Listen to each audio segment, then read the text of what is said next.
नमस्कार जोहार साथियों। एक बार फिर से पूरे एनर्जी के साथ आप सभी छात्रों के बीच उपस्थित हो गया हूं। आज के सेशन में आपको क्या मिलने वाला है? अति महत्वपूर्ण चैप्टर प्राचीन काल में झारखंड को हम लोग यहाँ पर डिस्कस करने वाले हैं। इसमें सबसे पहले हम लोग थ्योरी करेंगे, इसके बाद इससे रिलेटेड जितने भी प्रश्न बनते हैं दोस्तों सभी को हम बारी बारी से करेंगे। तो सभी छात्रों से मेरा विनम्र निवेदन रहेगा कि एक बार से दोस्तों के साथ इस सेशन को शेयर कर दीजिए और यदि आप भी इस चैनल पर नए हैं तो चैनल को सब्सक्राइब कर लीजिए और बेल आइकन को प्रेस कर लीजिए। चलिए शुरुआत कर लेते हैं आज के सेशन की। तो आज के सेशन में हम लोग करने वाले हैं प्राचीन काल में झारखंड, और प्राचीन काल को हम लोग 4 भागों में डिवाइड कर देखने वाले हैं। मौर्य काल, मौर्योत्तर काल, गुप्त काल और गुप्तोत्तर काल। तो सबसे पहले हम लोग देखेंगे मौर्य काल में झारखंड को। जैसा कि आप सभी जानते होंगे दोस्तों, मगध की बात यहाँ पर हम करते हैं तो मगध में यूपी, बिहार और झारखंड सभी क्षेत्र सम्मिलित हैं। मगध के क्षेत्र से दक्षिण भारत की ओर एक जाने वाला व्यापारिक मार्ग था और यह हमारे प्रदेश से होकर गुजरता था, झारखंड से होकर गुजरता था। यही कारण है कि मौर्यकालीन झारखंड का राजनीतिक, आर्थिक और सामाजिक महत्व भी था। कौटिल्य के अर्थशास्त्र में झारखंड को किस नाम से संबोधित किया गया है? किस नाम से संबोधित किया गया है दोस्तों? कुक्कुट या कुक्कुट देश के नाम से संबोधित किया गया है। कौटिल्य के अनुसार कुक्कुट देश में कैसी प्रणाली स्थापित थी? गणतंत्रात्मक प्रणाली स्थापित थी। कौटिल्य की अर्थशास्त्र की बात कर लिया जाए तो इसके अनुसार चंद्रगुप्त मौर्य ने आटविक नामक एक पदाधिकारी की नियुक्ति की थी। इसका उद्देश्य क्या था? जनजातियों का नियंत्रण, मगध साम्राज्य हेतु उनका उपयोग और शत्रुओं से इनके गठबंधन को रोकना था। झारखंड में एक महत्वपूर्ण नदी की हम लोग यहाँ पर बात करते हैं दोस्तों। उस नदी का नाम क्या है? उस नदी का नाम इंद्र नावक है। इंद्र नावक नदियों की चर्चा करते हुए कौटिल्य ने लिखा है कि इंद्र नावक की नदियों में क्या प्राप्त किए जाते थे? इंद्र नावक की नदियों से हीरे प्राप्त किए जाते थे। इंद्र नावक किन किन नदियों का इलाका था दोस्तों? एवु और शंख नदियों का इलाका था। चंद्रगुप्त मौर्य के शासनकाल में सेना के प्रयोग के लिए झारखंड से हाथी मंगाया जाता था। अब हम बात कर लेते हैं सम्राट अशोक की।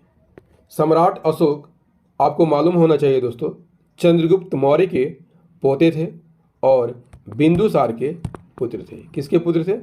बिंदुसार के पुत्र थे।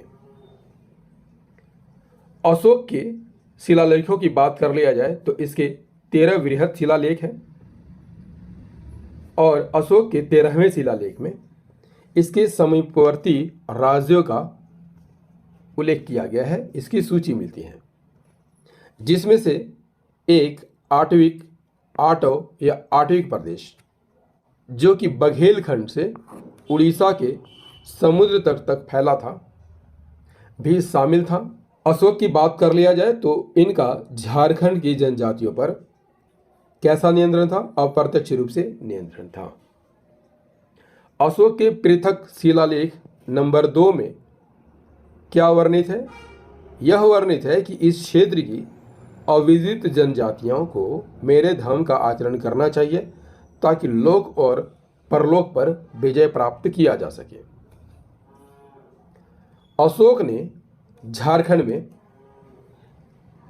किस धर्म का प्रचार किया? बौद्ध धर्म का प्रचार किया और इसके प्रचार के लिए रक्षित नामक अधिकारी को भेजा था। क्लियर? अब हम बात करते हैं मौर्योत्तर काल की। मौर्योत्तर काल में विदेशी आक्रमणकारियों ने भारत में अपने अपने राज्य स्थापित किए थे। इसके अलावा भारत का विदेशों से व्यापारिक संबंध भी स्थापित हुआ, जिसके प्रभाव झारखंड में भी दिखाई देते हैं। कहाँ कहाँ इसके प्रभाव दिखाई देते हैं, आइए हम बारी बारी से देखते हैं। तो सबसे पहले देखते हैं सिंहभूम को। सिंहभूम से क्या प्राप्त हुए हैं? रोमन साम्राज्य के सिक्के प्राप्त हुए हैं, जिससे झारखंड के वैदेशिक संबंधों की पुष्टि होती है। चाई भाषा की बात कर लिया जाए तो यहां से इंडो सिथियन सिक्के प्राप्त होते हैं।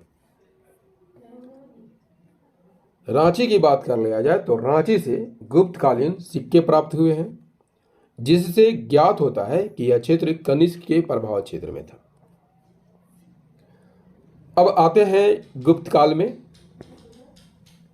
गुप्त काल की स्थापना यदि आपसे पूछ लिया जाए दोस्तों किसने की थी? श्री गुप्त ने की थी। क्लियर? और गुप्त काल का एक महान शासक हुआ करते थे समुद्रगुप्त। क्लियर? गुप्त काल में सांस्कृतिक विकास की बात कर लिया जाए दोस्तों तो सांस्कृतिक विकास काफी हुआ था। इसी कारण इस काल को भारतीय इतिहास का स्वर्ण युग कहा जाता है।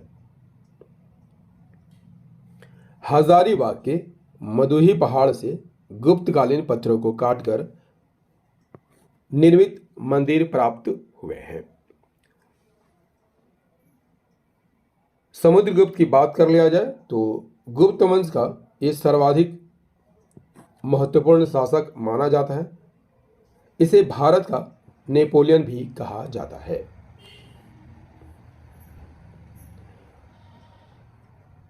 समुद्रगुप्त की बात कर लिया जाए दोस्तों,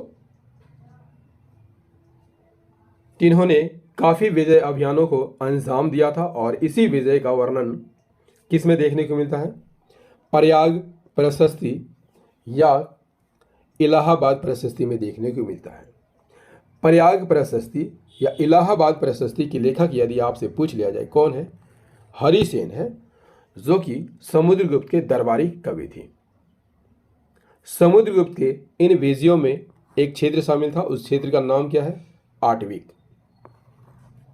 इन विजयों में एक आटविक विजय भी शामिल था। झारखंड प्रदेश में इसी आटविक प्रदेश का हिस्सा था। इससे क्या स्पष्ट होता है? इससे स्पष्ट होता है कि समुद्रगुप्त के शासनकाल में झारखंड क्षेत्र उसके अधीन था। समुद्रगुप्त ने पुंडवर्धन को अपने साम्राज्य में मिला लिया था, जिसमें झारखंड का विस्तृत क्षेत्र शामिल था। समुद्रगुप्त के शासनकाल में छोटा नागपुर को किस नाम से जाना जाता था? मुरुंड देश के नाम से जाना जाता था। समुद्रगुप्त के झारखंड में प्रवेश के बाद बौद्ध धर्म का पतन प्रारंभ हो गया था। चंद्रगुप्त द्वितीय की बात कर लिया जाए दोस्तों तो ये किसका पुत्र था? समुद्रगुप्त का पुत्र था। क्लियर? चंद्रगुप्त द्वितीय का प्रभाव झारखंड प्रदेश में था। इसी के शासनकाल में चीनी यात्री फाहियान ने यात्रा की थी। कब की थी? 405 ईस्वी में भारत की यात्रा की थी और इसने झारखंड क्षेत्र को कुक्कुट लाट के नाम से संबोधित किया है। अब हम देखते हैं गुप्त काल के पुरातात्विक अवशेष कहां कहां से मिले हैं। तो सबसे पहले देखते हैं मदुही पहाड़, ये कहां पर है? हजारीबाग में। यहां से पत्थरों को काट कर बनाए गए 4 मंदिर मिलते हैं। सतगावा की बात कर लिया जाए तो कोडरमा में है। यहाँ मंदिरों के अवशेष प्राप्त होते हैं जो उत्तर गुप्त काल से संबंधित है। पिठौरिया रांची में स्थित है और यहाँ पर एक पहाड़ी पर कुआं मिला हुआ है। गुप्तोत्तर काल भी हम लोग यहाँ पर डिस्कस करेंगे और इसमें सबसे पहले देखेंगे शशांक, जो कि कहाँ का शासक था? गौड़ या पश्चिम बंगाल का शासक था और शशांक इस काल में सबसे प्रतापी शासक था। इसका विस्तार, साम्राज्य विस्तार कहाँ कहाँ तक विस्तृत था?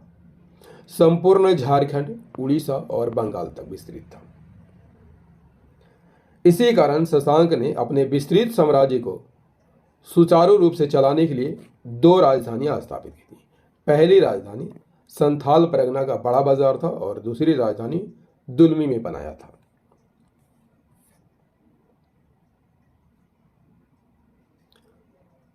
शशांक ऐसा पहला शासक था दोस्तों जिसकी राजधानी झारखंड क्षेत्र में बनाई गई थी।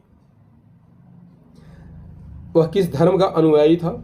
शैव धर्म का अनुयायी था और इसने झारखंड में अनेक शिव मंदिरों का निर्माण किया था। इसका प्रसिद्ध मंदिर कौन है? वेणु सागर, जो एक शिव मंदिर है और यह मंदिर सिंहभूम और मयूरभंज की सीमा क्षेत्र पर कोचांग में स्थित है। क्लियर? शशांक ने बौद्ध धर्म के प्रति असहिष्णुता की नीति अपनाई, जिसका उल्लेख किसने किया है? वेनसांग ने किया है। शशांक ने झारखंड में स्थित जितने भी बौद्ध केंद्र थे दोस्तों, सभी को क्या कर दिया था?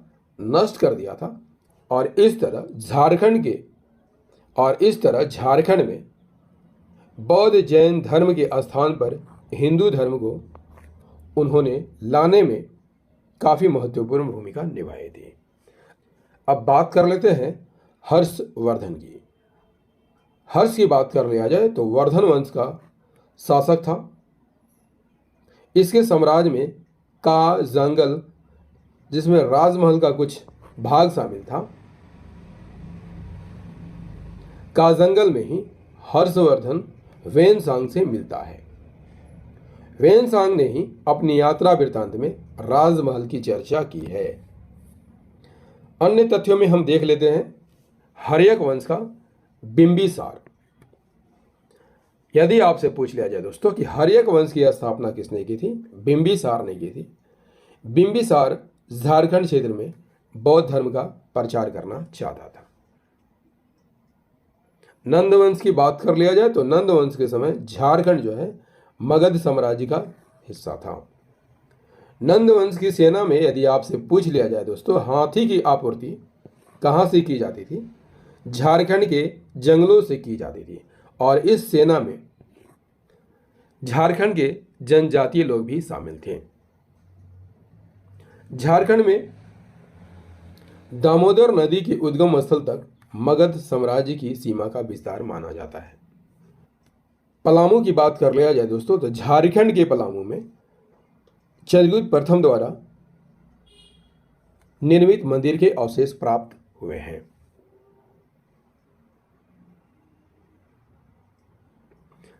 कनौज की बात कर लिया जाए तो कनौज के राजा यशोवर्मन थे। यशोवर्मन के विजय के दौरान मगध के राजा जीवगुप्त द्वितीय ने झारखंड में शरण ली थी। 13वीं सदी में उड़ीसा के राजा जय सिंह ने स्वयं को झारखंड का शासक घोषित कर दिया था। क्लियर? आइए इससे रिलेटेड जितने भी एमसीक्यू होते हैं यहाँ पर बारी बारी से देखते हैं। पहला सवाल है दोस्तों, निम्न कथनों पर विचार करें। पहला कथन है मौर्य काल में मगध से दक्षिण की ओर जाने वाला व्यापारिक मार्ग झारखंड से होकर गुजरता था। बिल्कुल सही कथन है। दूसरा, मौर्य काल में झारखंड का अपना राजनीतिक, आर्थिक और सामाजिक महत्व था। बिल्कुल सही कथन है। तीसरा, कौटिल्य के अनुसार तत्कालीन कुक्कुट देश यानी झारखंड में गणतंत्रात्मक शासन व्यवस्था प्रचलित थी।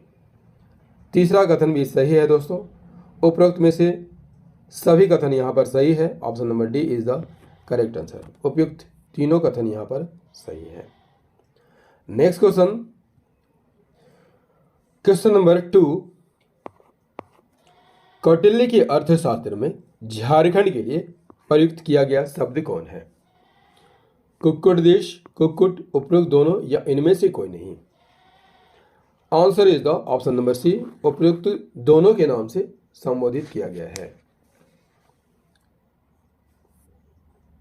Next question, question number 3।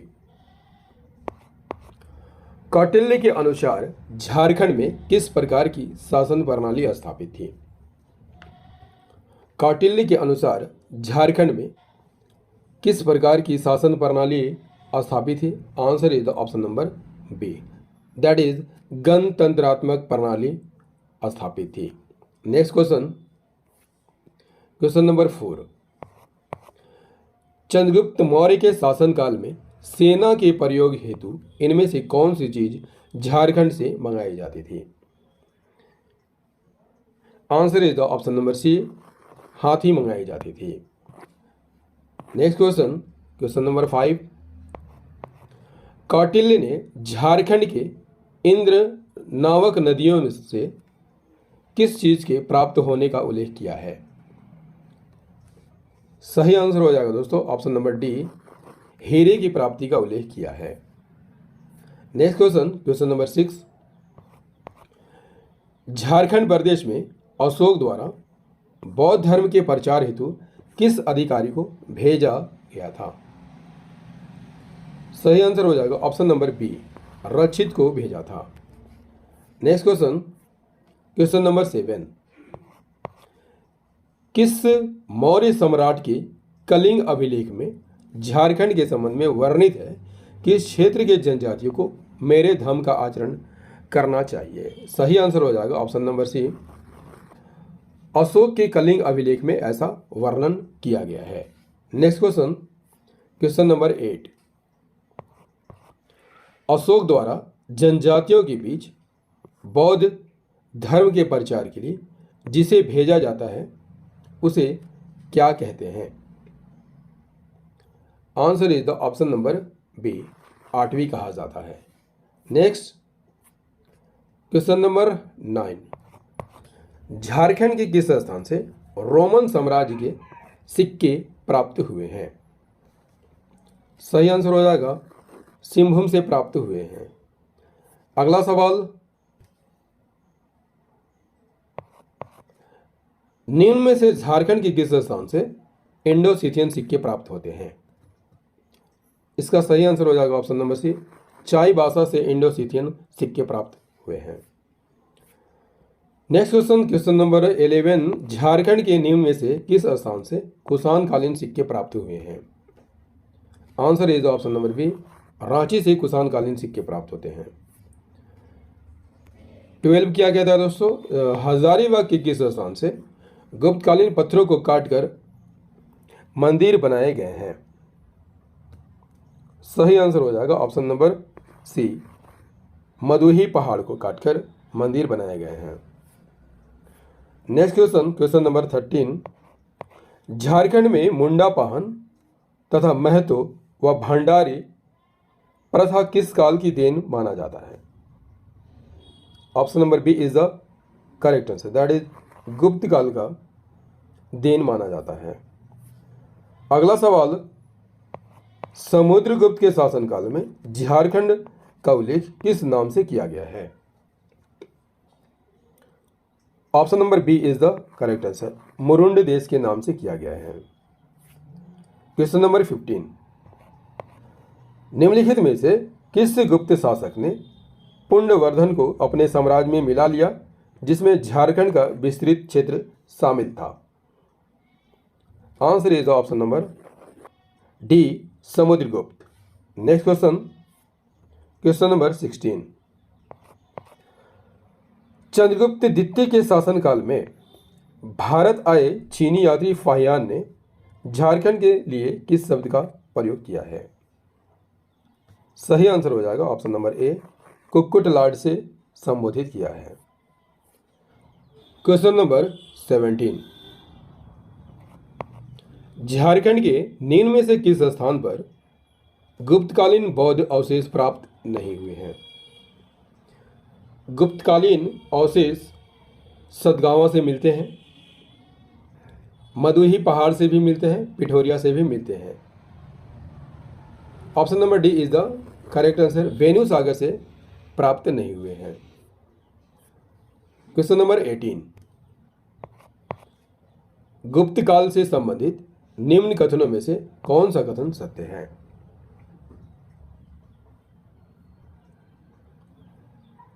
Ranchi के निकट पिठोरिया पहाड़ पर गुप्त काल से संबंधित एक कुआं मिला है। बिल्कुल सही कथन है दोस्तों। सतगावा पहाड़ी से प्राप्त मंदिरों के अवशेष उत्तर गुप्त काल से संबंधित है। बिल्कुल सही कथन है। यहाँ पर option number C is the correct answer, उपरोक्त दोनों कथन सत्य है। क्वेश्चन नंबर 19, शशांक ने अपने साम्राज्य को सुचारू रूप से संचालित करने के लिए निम्न में से किसे राजधानी बनाया था? ऑप्शन ए संथाल परगना का बड़ा बाजार, बी दुलमी, उपरोक्त दोनों या इनमें से कोई नहीं। Answer is the option number C is the correct answer, उपरोक्त दोनों को राजधानी बनाया था। नेक्स्ट क्वेश्चन, क्वेश्चन नंबर 20 क्या कहता है दोस्तों? निम्नलिखित में से कौन प्राचीन काल का प्रथम शासक था जिसकी राजधानी झारखंड में थी? तो हम लोग डिस्कस कर चुके हैं दोस्तों, प्राचीन काल का वह शासक जिसकी राजधानी झारखंड में थी। Answer is the option number C, Shashank ऐसा पहला शासक था जिसकी राजधानी झारखंड में थी। Next question, question number 21, Shashank के शासनकाल के दौरान झारखंड के सिंहभूम के वेणु सागर में किस भगवान का मंदिर निर्मित कराया गया था? सही आंसर हो जाएगा, शिव मंदिर का निर्माण किया गया था। नेक्स्ट क्वेश्चन, क्वेश्चन नंबर 22, शैव धर्म का अनुयायी वह शासक जिसने झारखंड में विभिन्न शिव मंदिरों का निर्माण कराया था, कौन है? Answer is the option number C, Shashank. Next question, question number 23, Shashank के काल का प्रसिद्ध शिव मंदिर वेणु सागर में स्थित है। वेणु सागर कहां पर है? Answer is the option number D, Kochang में स्थित है। 24 क्या कहता है दोस्तों? निम्न में से किस शासक ने झारखंड के सभी बौद्ध केंद्रों को नष्ट कर दिया और हिंदू धर्म की महत्ता स्थापित करने का प्रयास किया? इसका भी आंसर हो जाएगा ऑप्शन नंबर सी, शशांक ने। क्वेश्चन नंबर 25, झारखंड के किस क्षेत्र में हर्षवर्धन की मुलाकात वेनसांग से हुई थी? सही आंसर हो जाएगा ऑप्शन नंबर ए, राजमहल क्षेत्र में। नेक्स्ट क्वेश्चन, क्वेश्चन नंबर 26, हरेक वंश का वह शासक जो झारखंड के क्षेत्र में बौद्ध धर्म का प्रचार करना चाहता था, कौन था? Answer is the option number A, Bimbisara. Next question, question number 27, निम्नलिखित में से कौन सा कथन सत्य है? ऑप्शन ए, कनौज के राजा यशोवर्मन के विजय अभियान के दौरान मगध के राजा जीगुप्त द्वितीय को झारखंड में शरण ली पड़ी थी। बिल्कुल सही कथन है दोस्तों। बी, वेनसांग ने अपनी यात्रा वृत्तांत में राजमहल क्षेत्र की चर्चा की है, ये भी कथन यहाँ पर सही है। सी, गुप्त काल में इस क्षेत्र में आए चीनी यात्री फाहियान ने झारखंड को कुक्कुट लैंड नाम से संबोधित किया है, ये भी कथन यहाँ पर सही है। उपरोक्त सभी कथन यहाँ पर सही है। Option number D is the correct answer. इस सेशन का अंतिम प्रश्न हम लोग कर लेते हैं दोस्तों। क्वेश्चन नंबर 28, निम्नलिखित में कौन सा कथन सत्य है? नंदवंश के समय झारखंड मगध साम्राज्य का हिस्सा था। बिल्कुल सही कथन है। बी, नंदवंश की सेना में झारखंड से हाथी की आपूर्ति की जाती थी, ये भी कथन यहाँ पर सही है। उपरोक्त दोनों कथन यहाँ पर सही है। Option number C is the correct answer. दोस्तों, प्राचीन काल में झारखंड का ये सेशन आपको कैसा लगा कमेंट करके ज़रूर बताइएगा। यदि ये सेशन पसंद आया हो तो इसे लाइक कर दीजिएगा, दोस्तों के साथ शेयर कर दीजिएगा, और यदि आप भी इस चैनल पर नए हैं दोस्तों तो चैनल को सब्सक्राइब जरूर कर लीजिएगा, बेल आइकन को प्रेस कर लीजिएगा। मिलते हैं अगले सेशन में, अगले चैप्टर मध्यकाल में झारखंड के साथ। तब तक के लिए जय हिंद, धन्यवाद।